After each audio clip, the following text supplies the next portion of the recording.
ರಾಷ್ಟ್ರ ಸ್ವಯಂ ಸೇವಕ ಸಂಘ ಆರ್ಎಸ್ಎಸ್ 100 ವರ್ಷ ಪೂರೈಸಿದ ಅಂಗವಾಗಿ ವರ್ಷವಿಡೀ ವಿವಿಧ ಕಾರ್ಯಕ್ರಮಗಳನ್ನು ಆಯೋಜನೆ ಮಾಡಲಾಗ್ತಾ ಇದ್ದು, ಅದರ ಭಾಗವಾಗಿ ಜನವರಿ 17ರಂದು ಬೈಲಹೊಂಗಲದಲ್ಲಿ ಬೃಹತ್ ವಿರಾಟ್ ಹಿಂದೂ ಸಮಾವೇಶ ನಡೆಯಲಿದೆ ಅಂತ ವಿಶ್ವ ಹಿಂದೂ ಪರಿಷತ್ ಜಿಲ್ಲಾಧ್ಯಕ್ಷ ಪ್ರಮೋದ್ ಕುಮಾರ ವಕ್ಕುಂದಮಠ ತಿಳಿಸಿದ್ದಾರೆ.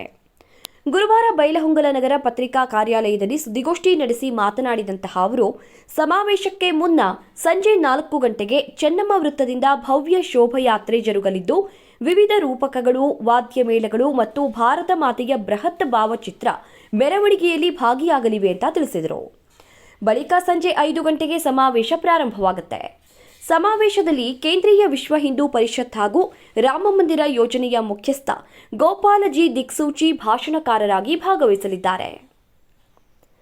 ಜೊತೆಗೆ ನಾಡಿನ ಮಠಾಧೀಶರಾದಂತಹ ಪ್ರಭು ನೀಲಕಂಠ ಸ್ವಾಮೀಜಿ, ಗಂಗಾಧರ ಸ್ವಾಮೀಜಿ, ಮಡಿವಾಳೇಶ್ವರ ಸ್ವಾಮೀಜಿ, ವಿಜಯಾನಂದ ಸ್ವಾಮೀಜಿ, ಪೂರ್ಣಾನಂದ ಭಾರತಿ ಸ್ವಾಮೀಜಿ, ಗುರುಲಿಂಗ ಶಿವಾಚಾರ್ಯ ಸ್ವಾಮೀಜಿ, ಮಾತೃಶ್ರೀ ಶಿವಯೋಗಿನಿ ದೇವಿ ಮತ್ತು ಬಿಕೆ ಪ್ರಭಾ ಅಕ್ಕ ಆತ್ಮೀಯ ಸಾನ್ನಿಧ್ಯ ವಹಿಸಲಿದ್ದಾರೆ. ನ್ಯಾಯವಾದಿಗಳಾದಂತಹ ಎಂವೈ ಸೋಮಣ್ಣ ಅವರ ಮತ್ತು ಎಎಂ ಸಿದ್ದರಾಮಯ್ಯವರು ಮಾತನಾಡಿ, ಸಮಾವೇಶದಲ್ಲಿ 5,000ಕ್ಕೂ ಹೆಚ್ಚು ಜನರು ಭಾಗವಹಿಸುವಂತಹ ನಿರೀಕ್ಷೆ ಇದೆ ಅಂತ ಹೇಳಿದರು. ಶುಕ್ರವಾರ ಹಿಂದೂ ಬಾಂಧವರಿಂದ ಬೈಕ್ ರ್ಯಾಲಿ ಜರುಗಲಿದ್ದು, ಸಮಾವೇಶಕ್ಕೆ ಉತ್ಸಾಹವನ್ನು ತುಂಬಲಿದೆ ಅಂತ ಹೇಳಿದರು.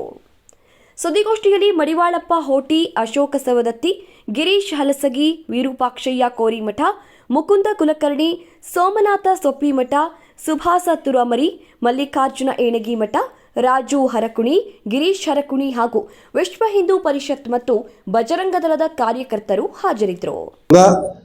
ಹಿಂದೂ ಮಹಾಜನತೆ ತಮ್ಮ ಯಾವುದೇ ಒಂದು ಕೆಲಸ ಇರಲಿ, ಏನೇ ಇರಲಿ, ಎಲ್ಲರೂ ಆ ಕಾರ್ಯಕ್ರಮದಲ್ಲಿ ಭಾಗವಹಿಸಿ ಪ್ರತಿಯೊಬ್ಬರು ಆ ಕಾರ್ಯಕ್ರಮ ಯಶಸ್ವಿಗೊಳಿಸಬೇಕಾಗಿ ಮತ್ತೊಮ್ಮೆ ಎಲ್ಲ ಹಿಂದೂ ಬಾಂಧವರಲ್ಲಿ ನನ್ನ ಕಳಕಳಿಯ ಮನವಿಯನ್ನು ಮಾಡಿಕೊಳ್ತಾ ಇದ್ದೀನಿ.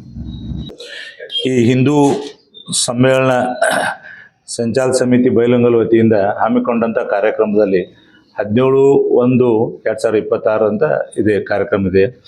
ಈ ಸಮಾವೇಶಕ್ಕೆ ಈ ಭಾಗದ ಎಲ್ಲ ಮಠಾಧೀಶರನ್ನು ನಾವು ಆಹ್ವಾನ ಮಾಡಿದ್ದೀವಿ. ಎಲ್ಲರೂ ಬರಲಿಕ್ಕೆ ಒಪ್ಪಿದ್ದಾರೆ. ಎಲ್ಲರಿಗೂ ನಾವು ಆಹ್ವಾನ ಪತ್ರಿಕೆ ಕೊಟ್ಟು ಬರ್ತಾವಂತ ಹೇಳಿದ್ದಾರೆ. ದೊಡ್ಡ ಪ್ರಮಾಣದಲ್ಲಿ ಕಾರ್ಯಕ್ರಮ ಯಶಸ್ವಿ ಆಗ್ತದೆ. ಆ ಕಾರ್ಯಕ್ರಮಕ್ಕೆ ನಮ್ಮ ಅನಿಸಿಕೆ ಪ್ರಕಾರ 5,000 ಜನ ಸೇರುವ ನಿರೀಕ್ಷೆ ಇದೆ. ಅವರಿಗೆ ಎಲ್ಲರಿಗೂ ಸಾಯಂಕಾಲ ಊಟದ ವ್ಯವಸ್ಥೆ ಮಾಡಿದ್ದೀವಿ. ಮತ್ತು ಈ ಕಾರ್ಯಕ್ರಮಕ್ಕೆ ಎಲ್ಲ ಹಿಂದೂ ಬಾಂಧವರು ಬಂದು ಇದನ್ನು ಯಶಸ್ವಿ ಮಾಡಬೇಕಂತೇಳಿ ತಮ್ಮ ಮೂಲಕ ಎಲ್ಲರಿಗೂ ವಿನಂತಿ ಮಾಡ್ಬೋದು.